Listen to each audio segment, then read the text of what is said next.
here we have a panel of experts. We have a new couple of experts that's joined us. We have Dr. David Peake at the far end there. Dr. David Peake is a consultant oncologist, specialises in GIST, based in Birmingham.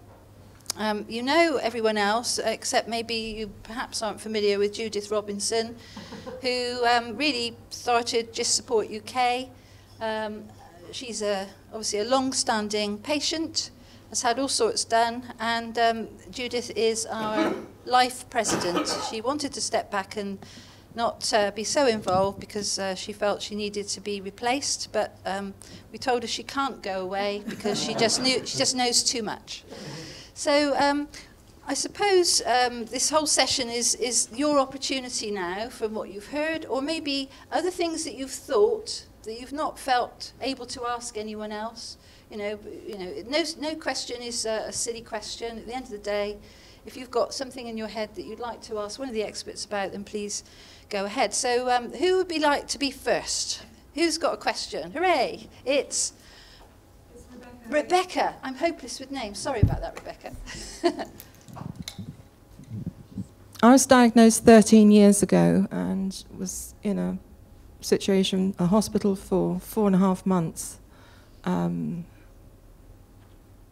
operations, midline, had quite a few organs removed. It was undiagnosed for an awful long time. They didn't keep my tissue for research. So I was told that as it was 9.6, it wouldn't be likely to metastasize, that it'd be benign. But I still have this emotional, if you like, linkage with it. I still feel a response every time I have stomach pains and side pains that I might still have something. And I just wondered if anyone's looked through the psychology part of the aftermath of having such a traumatic time in hospital. What is the aftercare from the mental health point of view? Who's the best one for that? So Judith or David? David, do you have any? We're using a microphone? Or yes, okay. You can answer Judith. Well, Judith oh, that's okay. is this on? Yeah. The psychological effects, I think, vary enormously from patient to patient. When I was diagnosed, I was actually training to be a counsellor, and my supervisor said, "Of course you need specialist counselling." And he said, "Go and see my friend who works as a counsellor at the Marsden." I said, "Oh, I don't need counselling. I'm with it. I can cope." I went to see her anyway, and it was wonderful. I found I could speak to her, tell her things I couldn't tell my husband or my family because I didn't want to worry them, but she was there for me. I shed lots of tears. She was very useful in lots of ways. And I said, "Well, why don't you advertise this service?" This was at the Marsden. She said, "If we did, we'd be inundated." I don't know whether it's any better now than it was in 2002. I think people are more aware of the psychological effects. And I was talking to another patient over lunch, and I said, in some ways it's been a positive because I now value things much more than I did. Every day is a bonus.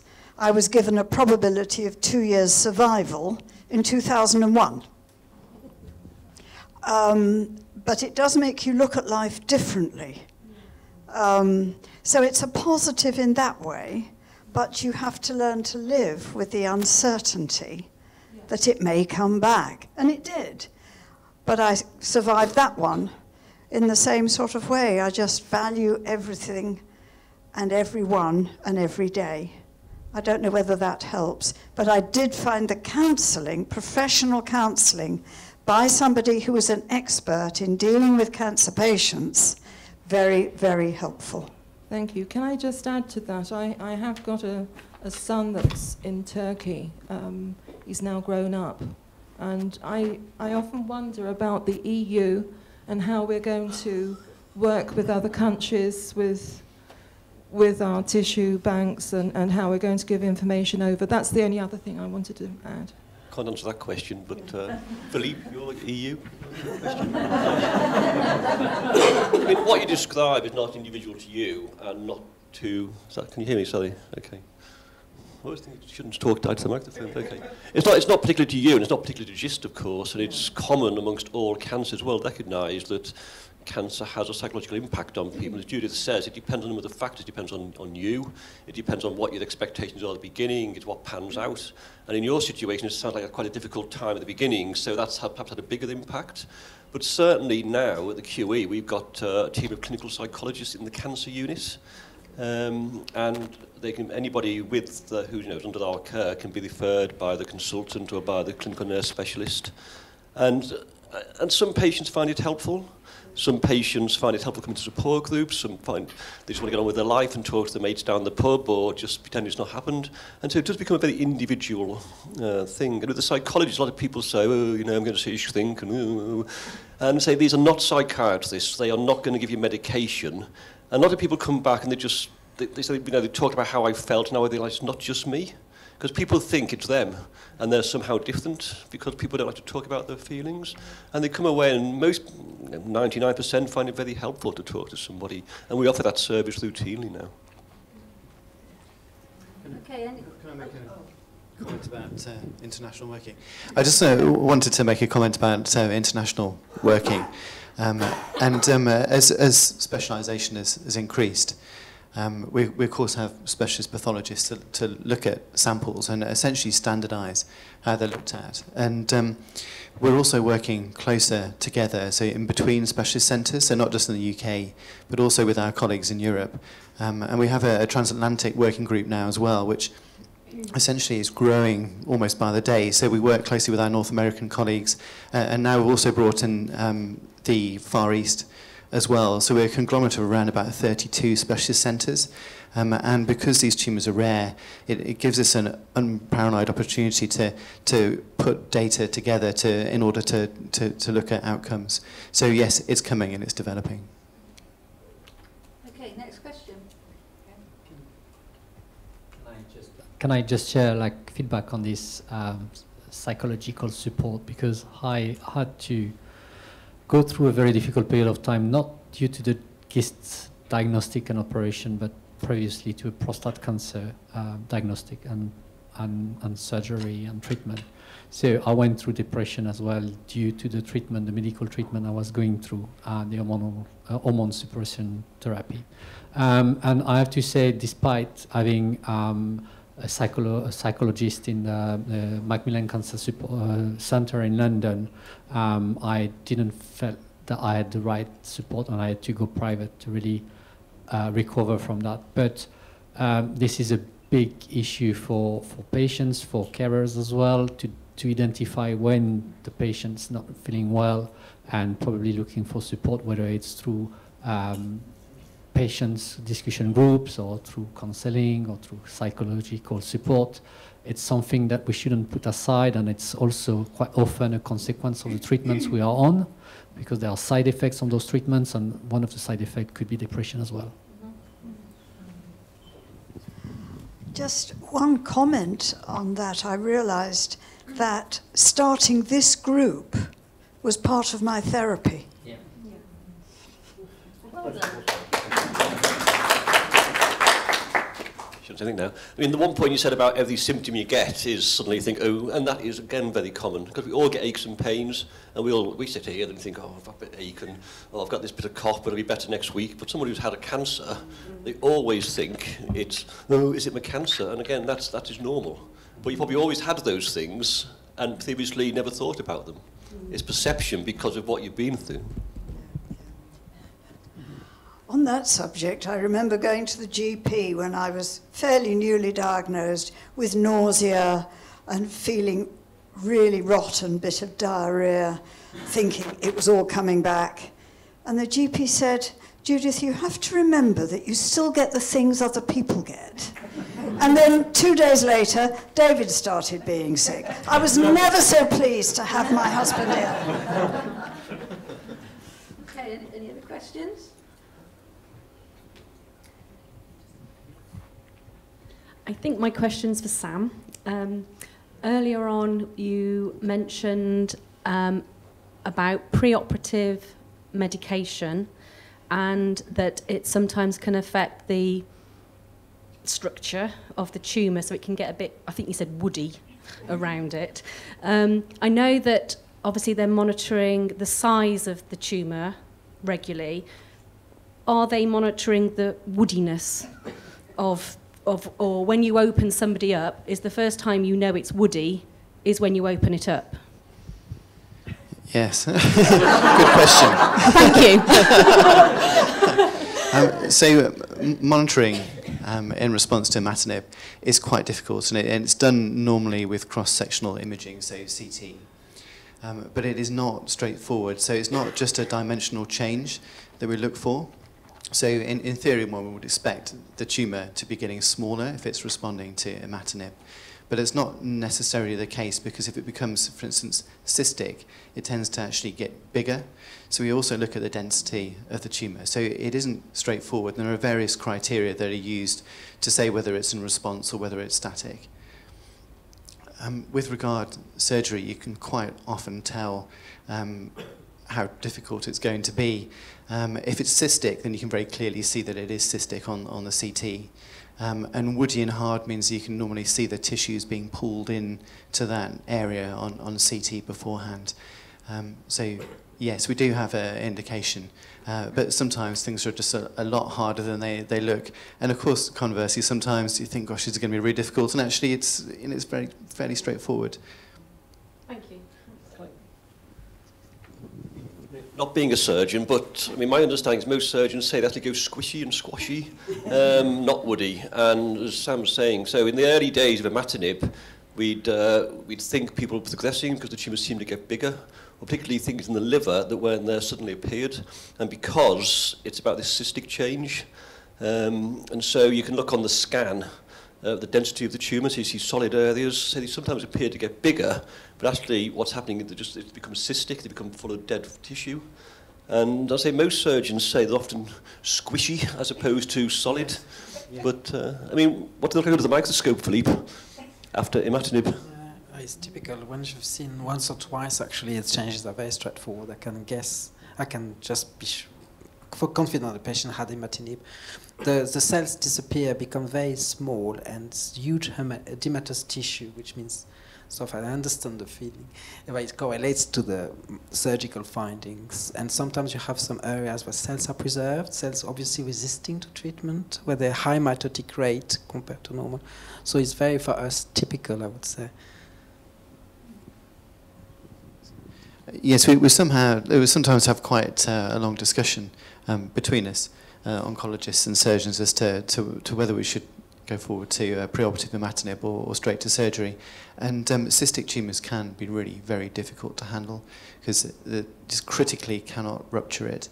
And if it's in a difficult position and will require some manipulation, it can be quite challenging. So yes, we are wary of that. I think this discussion highlights the importance of being in the hands of a specialist team. Somebody who knows how to handle a cystic tumour or a woody tumour or whatever. And we still find, I mean, listening to the answering, the messages that come through on the helpline, people are often being treated still in non-specialist centres. And I don't really know what the answer is here. I don't like to say, oh, you've got to change your hospital, your surgeon and oncologist don't know what they're doing. But one can say, have you thought of getting a second opinion before going for surgery? Because I'd much rather be in the hands of somebody like Sam than in somebody who sees 1 or 2 GISTs a year. I mean, what's interesting, of course, we're talking about this like it's standard, and imatinib is not licensed for preoperative treatment, and we do it now as standard. And when we first started doing it, it was licensed for advanced inoperable disease. And I think the initial NICE guidelines said it should not be used inoperatively. But what we did was just sort of said pragmatically, well, this patient, not sure it'll come out, so we give them some imatinib, and lo and behold, 6 months later, when the tumour's a lot better, you don't say, well, we can't take it out now because that's what the guidelines are. And so we use sort of a pragmatic approach where it is inoperable. Oh, now look, it's a lot better now. But now it has become standard. But I think the point of who you give it to is that just because it's a big tumour and making it smaller probably doesn't help. It's if the tumour's involving other organs and you do a lesser operation if you make it smaller, but just making it smaller per se, if you're doing the same operation, it doesn't help. So it is choosing the patients who are going to benefit from it. On that subject, I was just saying that obviously the guidelines for sarcomas and the National Sarcoma Service Specification is being sort of reviewed, ready for a relaunch, and that there is quite a big change in terms of the directive that's given about the treatment of sarcoma patients, including GIST, and that the move is that basically you have to qualify as a specialist centre by demonstrating that you treat X number of GIST patients, new GIST patients per year, to be in a position to say you are the specialist in that area. So hopefully moving forward, I mean, it's always one of these things like, you know, turning a tanker into a different direction. It doesn't tend to happen overnight, but through time, hopefully the move will be that people who aren't GIST specialists won't be treating GIST patients. They would identify maybe they've got a patient of that type and then refer them themselves to the specialist centre. That's how it hopefully will be in the end. But, you know, if you aren't being dealt with by specialists in GIST and you haven't asked your doctor how many GIST specialists, how many GIST patients do you treat and how many are you looking at, then it is a question you can ask. Because if they say, oh, well, 1 or 2, they're probably not a GIST specialist. Sorry, there's another question here. Where's the microphone? Oh, there it is. Can you insist, as a patient, on being transferred to a specialist GIST centre? You can request a second opinion, and if you don't feel that the people who are treating you are specialists, then yes, of course, you can ask to be referred. All patients entitled to a second opinion. Yeah. And what about operation purposes? Because I've had 2 GIST operations, 2 GIST surgeries, but not with a specialist. Well, I was told that the surgeon has removed GISTs, but I'm not convinced maybe that they were a specialist GIST surgeon. Now, I'm quite happy with my treatment and my oncologist, but obviously hearing what everybody said today, in the future, should another GIST arrive, would I be able to then say, you know, I want to be transferred to the Royal Marsden or wherever it is, a specialist centre? Well, you might not necessarily want to be transferred immediately without any other consideration, but you might want to ask for a second opinion before any surgical treatment took place, just to confirm that you were happy. If they come to the same conclusion and you're happy with the treatment you've had previously, then presumably that would be okay. But you know, just because you happen to have landed in a hospital unwell and been treated by that hospital, if it turns out they aren't a specialist sarcoma centre, then you might be wise to inquire about an alternative opinion based on, you know, from somebody who's treating volumes of patients rather than just the odd one here and there. I mean, the other benefit of this, one of the other main benefits, is if you're being treated by a specialist centre, then should you be in a position where you might need a clinical trial, they're the ones that are going to be running the clinical trials. The other ones won't. So you might not necessarily, you know, have access to them unless you're at least on their radar. My part, I wasn't happy with the pathology report that niggled to me, and I went to my GP, and within 2 weeks I was at the Royal Marsden being told a completely opposite story to my local hospital. So, and the last thing they said before I nearly burst into tears was, you've done absolutely the right thing coming here. We will monitor you for 10 years. Okay. I think there were some more questions over here, so...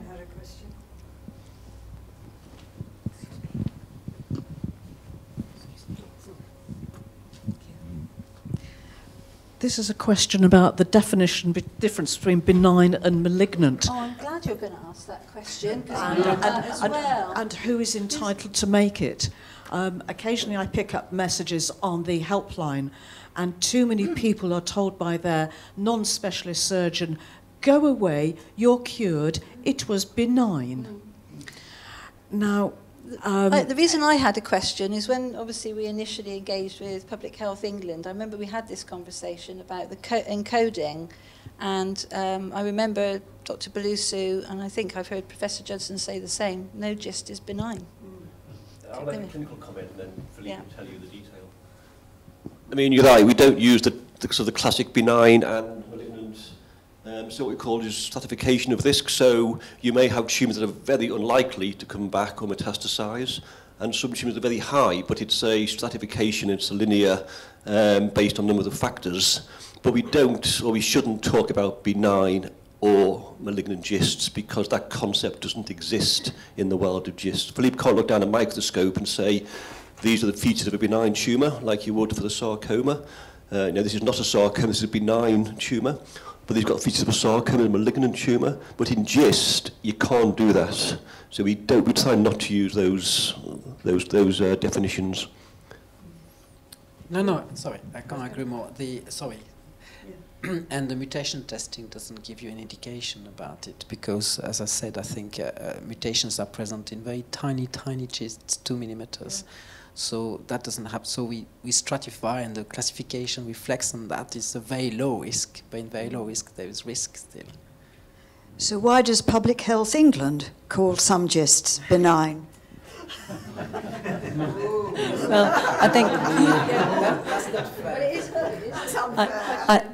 I think that's not Public Health England's decision. I think probably the term benign is for the purposes of our cancer registration staff. So, I mean, what our registration staff have to do, and as I say, these are admin grade staff, so they're not paid lots of money. And some of the pathologists within the organisation, it's their job to interpret the guidelines from the Royal College of Pathologists. So probably what has happened is the pathologists have said, okay, well, in their expert opinion, we can't, there's not enough suspicion of true malignancy to register these on the database. So they've probably used the shorthand benign, which is something that our cancer registration staff will understand and can classify more easily and know that these don't get registered.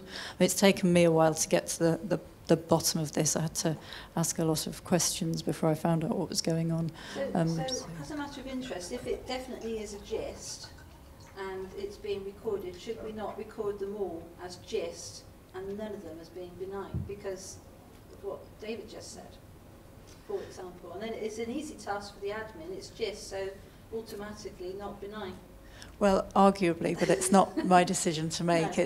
It's a pathology decision, and I guess it was made on the basis that the figures that Philippe showed, which is what the RC Path are using, that showed that for the tiny ones with the low mitotic index, so the low rate of growth, none of those recur. So we should take it up with the Royal College of Pathologists then? I think you should take it with the Royal College of Pathologists. Okay. It's not something that I have any control over. I've just tried to get to the bottom of what we're doing as a registry because I knew that you had asked about this. Yeah. Okay. So I can only tell you what we're doing. I have no power to change it. I'll take a note of that. Thank you. All right, sorry, another question. But I wouldn't put too much store by the fact that I've used the word benign. I suspect that's just the interpretation that's been given to our cancer registration staff so they can classify it. So what should we say to the patient who's been told their GIST is benign? Well, it depends. I mean, there are tumours, so if you've had a 2 centimetre gastric GIST and it's got no mitotic rate, and the reality is it's never going to come back, so you could say it's benign, but that's just one end of a continuous spectrum. And if you've had, I'm sure you've had the talk and you all know about the stratification based on size and mitotic index, which is sort of the initial, and then site became important, so we know depending where that is in the GI tract, and then as Philippe says, mutation analysis also predicts behaviour. Now, the current guidelines for NICE is for adjuvant imatinib, is those for high risk, which they've got an over 50% chance of recurrence based on those criteria, but is 49% therefore benign, the chance of coming back, or there's 30% chance? So it is just this complete spectrum of what is your chance of coming back. Now, in other tumours, as I said before, you look into the microscope, this is a benign tumour, that is never going to metastasize, it's never going to spread. By definition, it's benign. If it is malignant, it doesn't mean to say it definitely will, but then it may do. But with GIST, you can never say, you can virtually say if it's 2 centimetres in the stomach, but you can never actually say this is never going to come back or metastasize. So the concept just doesn't exist. Is that fair, Philippe? Yeah, absolutely. That's true. No, that's very true. nothing to add. We can't. No, because you can. No, but just on the other hand, on the microscope, you can have large cysts with metastases, which have almost no mutation, no mitosis. Sorry. So I think the criteria we use is a grading, a scoring based on various criteria, and so it changes every 5 years based on new data. But we are not reliable in predictive the natural behavior of the tumor.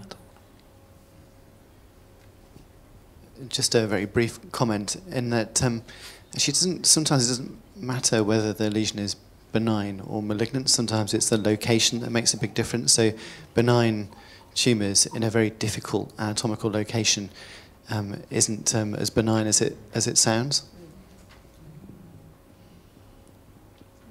Hello, I have the mic. A comment mainly directed at Mr. Ford, and then a couple of quick questions. I've come from Munich for this meeting today, and a friend said to me, why do I come? And I have a new answer to him, which is that this is the first time I've been reminded that the words cure and GIST can go together, which is a bit of a perspective change. And a couple of questions. I was talking to a fellow patient over lunch who also has had their spleen removed and who takes penicillin regularly, and I wondered whether this was recommended, because certainly it would reduce my anxiety levels. That's the first question. And the second question is what the current consensus is on taking imatinib for lifetime taking of imatinib. So I think I'm probably best placed to answer the first question, then I'll pass the microphone to the other end of the, of the panel.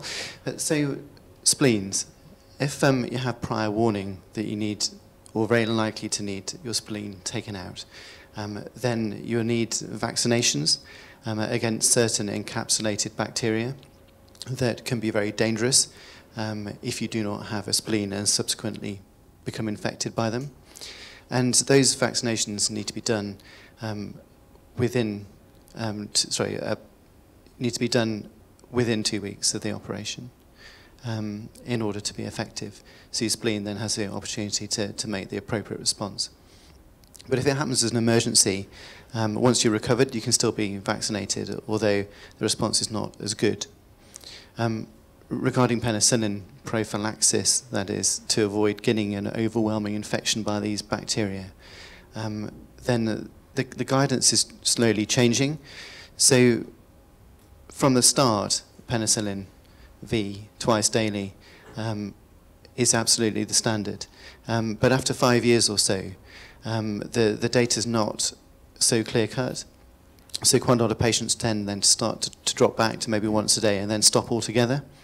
So if you're 10, 20 years out, then the importance of having penicillin prophylactically becomes less. You need to avoid a malarial zone as well. If you get malaria without a spleen, then chances are that you won't survive. Any other questions? There was a second part of the question, Sally. Oh, right, yeah. In what setting do you mean lifetime imatinib? In the adjuvant setting or the therapeutic setting? I think your question was, taking lifelong imatinib. Yeah, I can never remember. Whatever it is that post-operative? Post-op adjuvant, yeah. So, the current guidance based on the Scandinavian trial, which was approved by NICE in the UK in 2014, I think about 5 years ago, was 3 years, and that's based on the data.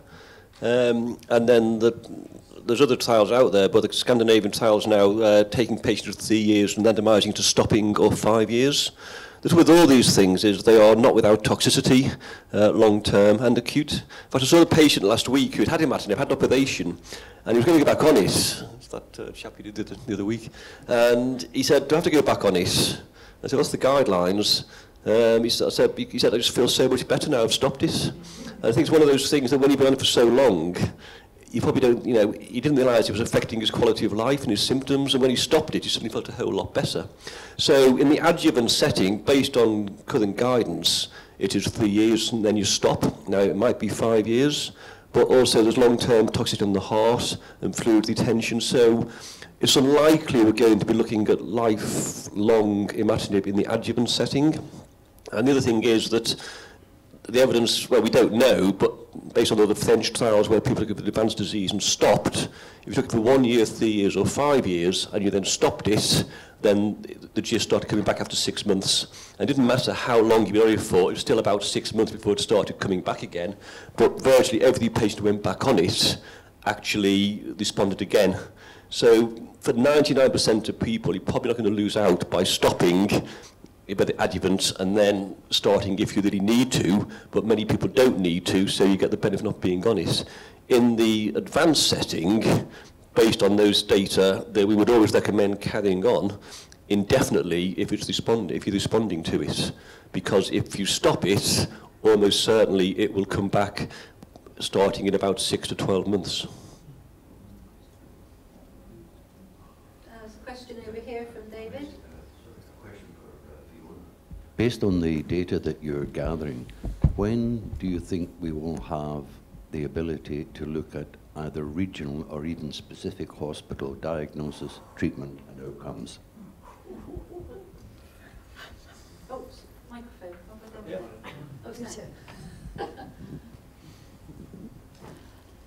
So I think to some extent we already can, in that we know where everybody's diagnosed, which trust and where they've been treated and so on. The issue, of course, with GISTs is that the numbers are relatively small. So, I mean, by amalgamating all the data we've got from 2012 to 2016, I guess, you know, we've got around 4,000 cases. It's relatively small numbers.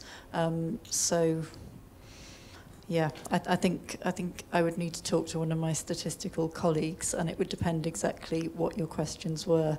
If you then want to narrow that down to by gene mutation or by specific types of mutation, then you're dealing with even tinier numbers. So how many ways can you slice the pie?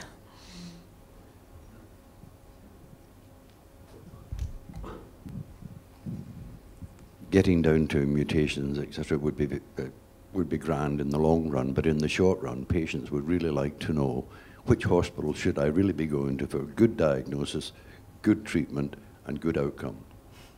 And if you've got a database of 4,000 case histories, surely there's enough there to come up with some sort of suggestions or some sort of data. I think you would have to put it in as a project proposal, and it would need people who understood a lot more about the confounding factors than I do, because it might just be a pretty crude measurement. You'd have to define exactly what your outcome is. That there could be many types of outcomes you look at, whether it's survival time, whether it's complications after surgery. It all depends on what outcome you're looking at, and there might be all sorts of confounding factors, and we'd have to stratify it down by age and sex and comorbidities and so on. So what begins as looking like a simple question can actually turn into a very complicated one. So I think it's all about how you define your question, but we do have the data in there to make comparisons between different hospital trusts. I'm just saying that in reality we have to be cautious about doing that. I mean, some of the best surgeons have some of the highest death rates, for instance, and that's because the best surgeons take on the most complex cases. And if you look at palliative care physicians, they have a terrible death rate. So all these things have to be taken into consideration when you do that kind of analysis. And I'm just wanting to add a sensible note of caution. But yes, we do have population level data, and that includes the hospitals. So. Can I just? Oh, sorry, Karen. I was going to say something very similar about the confounding issues. So on that sort of database, you don't know sort of the status of the patients. And you're right, you could have a hospital that's done 10 patients in the last 10 years and have absolutely excellent outcome, but that's because they did the 10 very small tumours that were going to do well, and the 20 slightly more difficult tumours they sent off to the local hospital. But I think there's a lot of data out there regarding certainly surgical patients, that the number of patients who are in a unit, then there's a correlation between how well people do and the number of patients treated. Initially, this was for colorectal surgery in bowel cancer, and the magic number was about 20, and if you're operating on less than 20 patients a year per surgeon per unit, the outcomes were less. And more and more data is now being collected that the number of the patients, and that doesn't mean necessarily better surgeons, but the whole team is geared up to it. The anaesthetists, the oncologists, the nurses, ITU, the pathologists, the MDT. So in terms of, in general, there's a lot of data suggests the number of patients dealt with in a unit does correlate with an improved outcome for those patients. So you probably want to ask, as we said before, how many patients do you look after with GIST?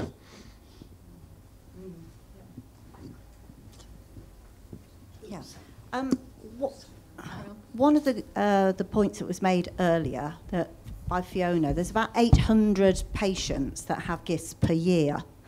So how do you identify who's an expert? If you've only got 800 across the whole of England, how would you, without understanding the figures, who would be an expert? What figure would you say makes somebody an expert?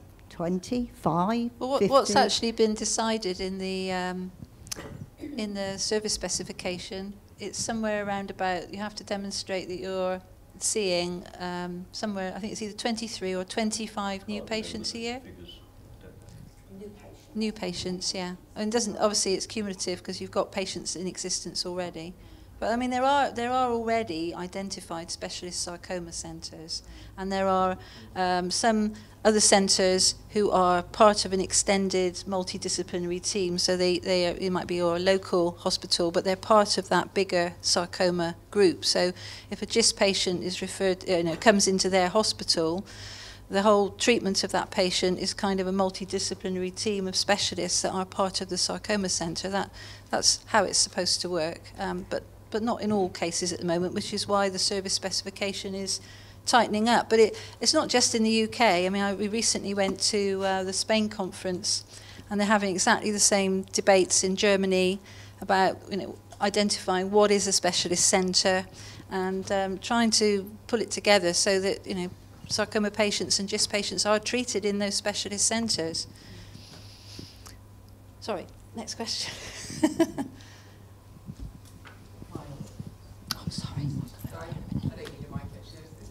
You do actually. Sorry for the video. Sorry, I had two speakers at once there. Didn't see you. Sorry, this is probably an exceptionally crude question, but I was told there was no silly questions. So, how close are we to a cure for GIST? From surgery? Yeah, surgery.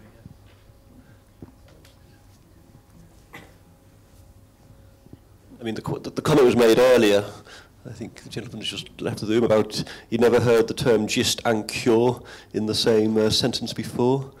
I mean, the question really is, again, with any cancer, and what is a cure? If your cancer never comes back and you die of something else, you've been cured. Or statistically, it's population-based. Getting a bit complex now, but I mean, there's personal cure. So if you live for another 25 years, you're not going to go by a bus, then you were cured. But if you live 27 years, would your tumour have come back again? Now, probably not. Or what you can do is much more clever, is say, what's the survival curve of somebody in your situation at this time compared to somebody who hasn't got your tumour? And if those two curves are on top of each other, then your survival, you're cured because your survival's the same. That's a bit of a sort of complex introduction to the fact we don't know that answer. And I suppose it does start off by what is cure, and will we ever be sure we can get rid of anybody's GIST or the tumour? Not in the foreseeable future, I think, despite what the media say with gene therapy. And if you look at GIST, we've now got standard imatinib, sunitinib and regorafenib as standard agents which can control it for many, many years, but are still not a cure by definition. Because actually, if you stopped it, it would come back. The there's new agents coming out, but again, they are only further controls on what we've got. They are not taking it away once and for all. And some patients, some patients will be cured because they had small tumours and they were taken out and they will never ever come back statistically. But then, it goes back to the comment before, just because you had a bigger, more nasty looking tumour doesn't mean to say it will come back. And that's what I say to all patients that are seeing clinic. They say, what's the chance of my cancer coming back? What's the chance of cure? But it's only statistics for using individually. It either comes back or it doesn't. And knowing that someone's got a very, very small cancer that's almost certainly not going to come back, occasionally it will. And equally, we see people who have very big, nasty cancers who are almost certainly going to come back within the next 6 months, and it never comes back. So we still don't know exactly. It's only based on population statistics of what's the chance of your cancer, your tumour, because of these factors, what's the chance of it coming back. But in terms of absolute cure, I think despite what we hear, I'm not anticipating that while I'm still working. Do you know better, Philippe?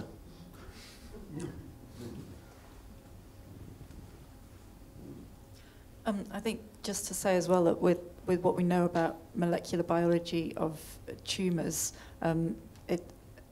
it's hard to say when will there be a cure for GIST, because GIST is not one disease. Each GIST, and in fact this applies to all tumour types, every cancer is as unique as the person in whom it has developed. So in some ways every single tumour is a rare disease in its own right. So you can't really ask when will there be a cure for this cancer or this cancer or this cancer, because they're all very individual diseases, and you just can't say. And some tumours you can say, or statistically there's a 98% cure rate for this, but that doesn't really help you if you're in the other 2%, and somebody will be in the other 2%. And similarly, well, if you take esophageal cancer, for example, which is what I did my PhD in. My uncle had esophageal cancer, and I found out when I started my PhD that the cure rate for that, so the 5-year survival rate, was 8%, something like that. He's in that 8%. He's incredibly lucky. So statistics only work at the level of a population. They don't actually work at the level of the individual, which is really what we kind of care about as human beings. I don't know if that helps. Some more questions here? Sorry, Karen. There's a question here. Oh, right, sorry, I didn't see that. I'm poised with the mic. I think it's 2 questions, really. Is there such a thing as an e-GIST?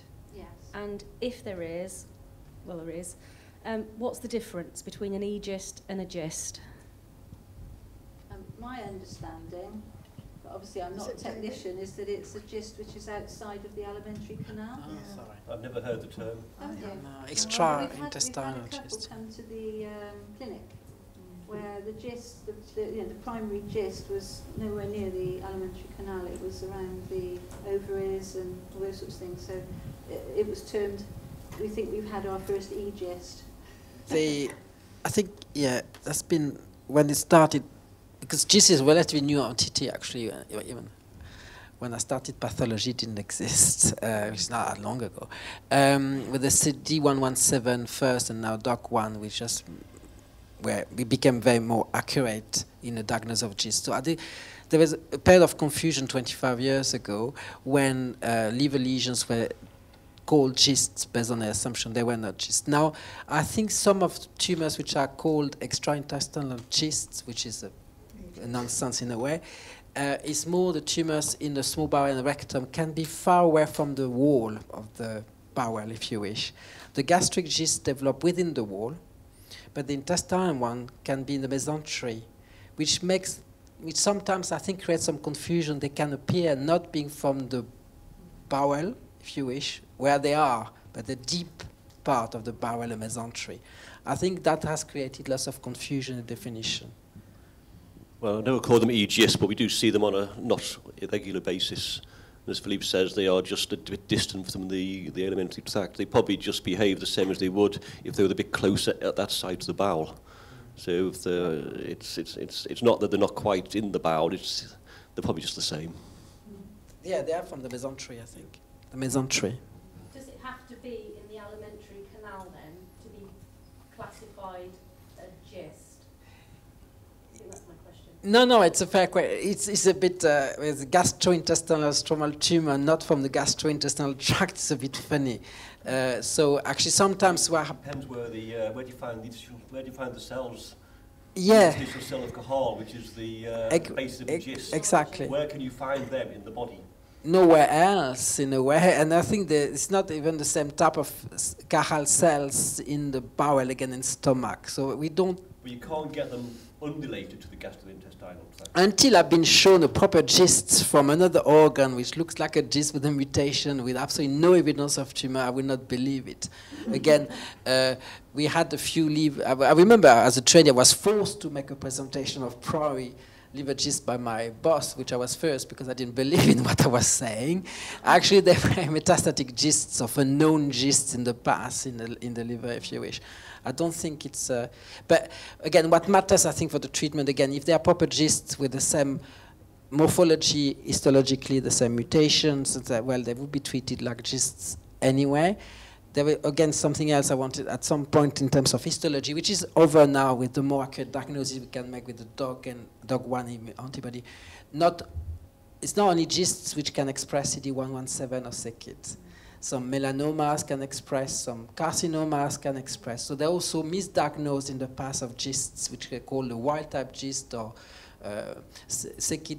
I mean, there've been lots of confusion. I don't think I don't think it exists. You don't think an E-gist exists? Yeah, well, I don't. Well, no, that comes with semantics. I mean, an E-gist exists, and what's been said is not directly within the bowel wall. It's still part of the wall. But it comes down to semantics, really, what you're calling it. It will be in some way related to the bowel. Yes. It's not arising. It doesn't arise in the ovary or in the kidney or in the liver. Yes. It will be in the bowel or the mesentery of the bowel. So it will be bowel connected, even if anatomically it's not quite in the wall of the bowel. Got it. Thank you. So by definition, because the cell it arises from, as Philippe says, which I asked him the question because I didn't know the answer, you don't find the cell that causes gist in any other organ of the body other than the bowel. That makes sense to me. Thank you. Yeah. So I had to have hysterectomy matched in the year before, and there was some confusion as to where my gist arose from.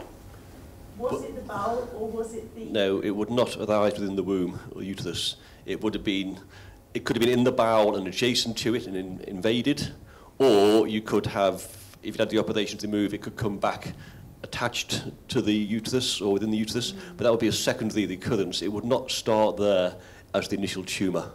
No, I did initial tumour 10 years ago. Yeah. And this is 10 years on. Yeah, so this is the tumours, that tumour has come back 10 years later and affected the uterus if you need a hysterectomy. Hi, how are you? Thank you. Well, first of all, I would like to thank you all for being here and answering all of our questions because we really appreciate it. And then I have one highlight to Fiona and a question for her, and then one for Ben, if that's okay. So one of the highlights is on your presentation. One of the points that you make is that the biggest number of gists are in the stomach, and I agree with you, but on a first tumor, because I think that the problem that we face is that, you know, the first tumor that is identified is in the stomach, but then we get other tumors in other parts of the body. So, for example, on the liver, you were highlighting just 2, but the thing is, you don't get to get the sample for those tumors because we're being monitored so frequently, they get to be very small, so you don't get to get a big sample of them because they tend to be burned. So, but actually, every person that I talk, they start with the stomach and then they keep going with the liver, if that's my impression. Then, but my question is that for all the understanding that I'm getting from, you know, talking to the doctors and presentations, etc., is that the tumor is purely genetic. So is that, when you're saying on your presentation, you know, like you get the 3 letters that they can be, you know, changed, what is driving that change in those 3 letters?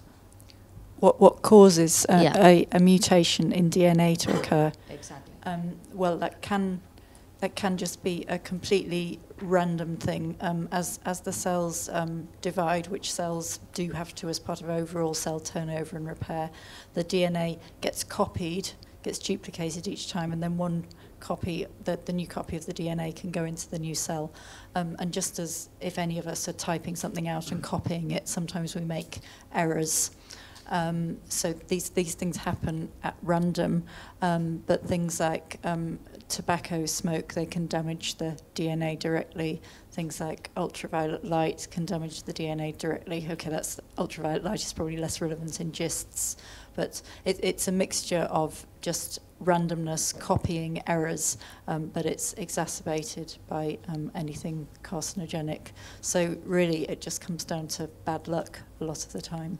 Okay, because one of the things that I was told is I used to smoke, and I asked, okay, has the smoke had any influence on it? And they said no. I mean, with this type of yeast, and because it's located on the sides, then no.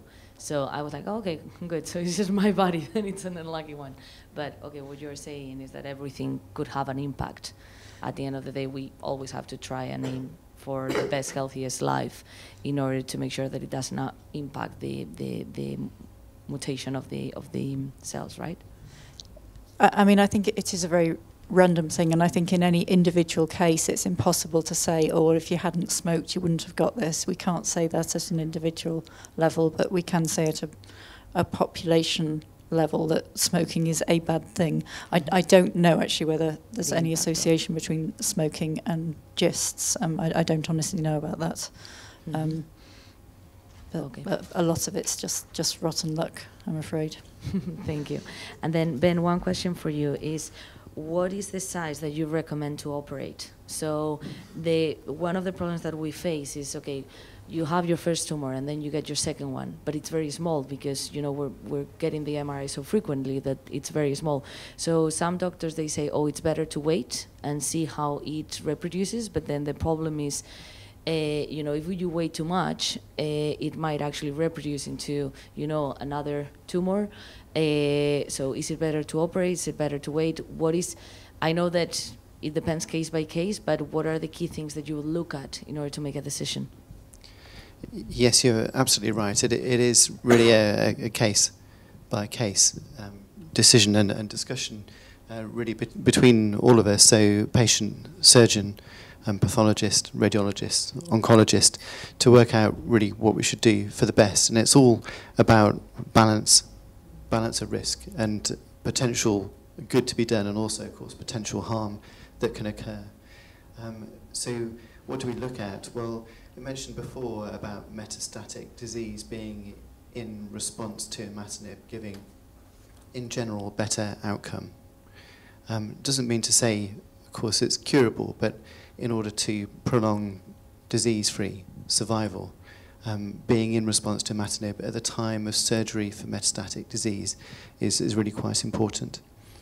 And it depends on the distribution of disease as well. So a solitary site of disease is easier to tackle surgically than multiple sites, and also multiple organ systems. So if there are multiple deposits of tumour within the peritoneal cavity, that's called transcoelomic spread, so it means that the tumour has access to the peritoneal surface. Whereas if there's evidence of metastatic disease to the liver, that would be spread via blood, so blood-borne spread. So if you have both together, liver metastases and metastases within the peritoneal cavity, that would imply that the tumour has two modes of spread. As you know, they tend not to spread via the lymphatic system. So all of this is taken into account as to whether it would be in the patient's best interest to have surgery. Occasionally, if there's a solitary area of recurrence or even one or two areas of recurrence, and your patient is nice and safe on imatinib and the disease is not progressing, then we can afford to wait. And that waiting sometimes is really very useful in decision making, because it allows some time to pass to see how stable the disease process is. So if the one area remains one area or two areas, then at that point we go forward to surgery, because it's then worthwhile taking the risk of having surgery. But if there's one area or two areas of recurrence, the likelihood is there'll be further areas of recurrence which will appear in the future. And by giving that 6 months or so to go by, it just gives a tempo of disease. So if at 6 months there's multiple foci of disease, then essentially you would never have benefited in the first place from an operation to remove the one or two focuses of disease. Does that make sense? Yeah, perhaps should we discuss it a little bit later? Okay. Oh, sorry. Can I just comment on that? Because I was in exactly this position. I had a met in the liver, and talking to my oncologist, he said, well, we tried to set up a trial to see whether surgery or not surgery gave the best outcome. But we couldn't recruit enough people on the trial because the patients didn't want not to have surgery. So nobody would recruit to the trial because it meant they didn't have the surgery. So I went for the surgery, and I'm fine. I'm glad I did. But, of course, surgery always has its inherent risks. But then imatinib also has its inherent risks. The problem that I'm a wild type, so I don't imagine it does nothing to me. And I think that there's a few of us here in the room. So that's not an option for us. Right. So the option is whether to wait by itself, and see what happens, or to have the operation. The question is, how often can you have operations? Because I just had radiofrequency, and the problem that I had with it is that I had two tumors. It managed to grow one of them, but the other didn't. So can you go and operate again, or should you wait and assess it? Because different doctors have different opinions, and then at the end of the day you have to make your own, and it's hard to make it when you don't really know. No, I mean, as Judith says, it's very difficult to get a study when there's two such divergent options. So if you've got a study which is, it may be there's no other option, or you have the new agent, well, people are going to go into that study because they get a chance of a new agent. Most of in oncology are drug A, B, and C versus D, E, and F, and there might be a bit of difference, and people go for that. When you say to people, operation or no operation, or an operation or tablet, they may always go for an operation, but it's very hard to get someone to say, well, hang on, you're telling me I can have an operation, or I can take a tablet for the next 5 years. This is what I want to do. So it's very hard to randomise people into that sort of study. It's been shown in other, prostate cancer was a classic one, where they wanted to randomise people to observe radiotherapy or surgery, and they couldn't, even such a common tumour, they couldn't get people into the study because men decided what they wanted. But there's data that's expected to suggest if your disease is operable, as Sam said, and it would respond to imatinib, it does seem that patients may benefit in living longer if they have an operation. But as Sam alluded to, it's not that simple as a yes or no, or size is not important. It's the factors such as what are the alternatives, how fast it's growing, how long since you had the last operation, and you just can't you can't answer it. It's just so individualised. It's just not a yes or no answer, or when it gets to this size or that size. Okay, I think we've probably, obviously, if you would like to carry on asking questions, that's fine, but on the timetable, we've got the next session to go to. So probably one more question, if that's okay. Yeah, here we go then, one more question.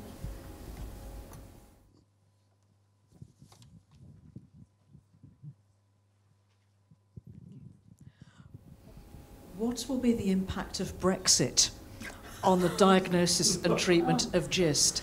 Thinking in terms of availability of the medication and the possibility of taking part in Europe-wide clinical trials, and anything else you can think of course.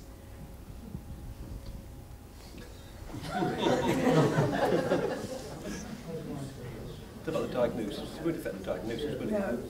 Well, we're already involved in Europe-wide trials. Yeah, the main emphasis on diagnosis, Philippe might go back to France.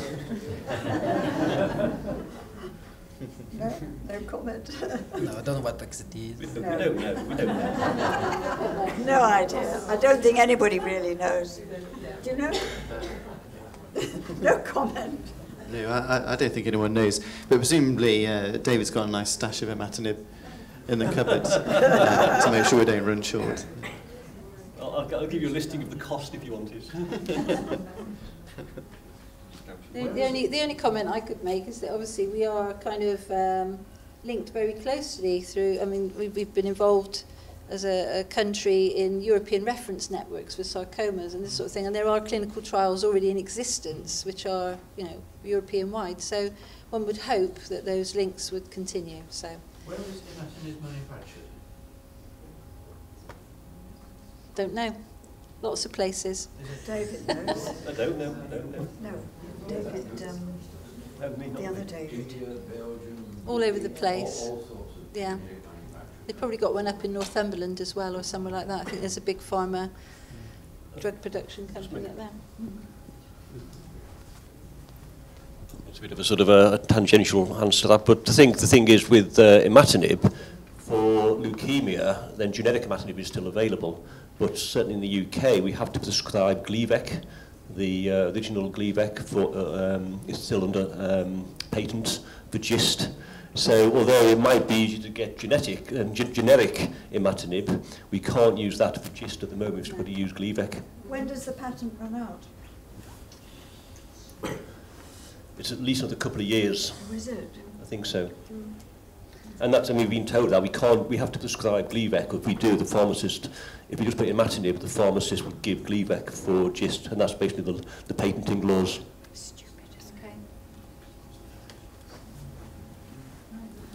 There we are. So unless there's any other really crucial questions that, you know, somebody's going to be totally upset and devastated if they don't ask it.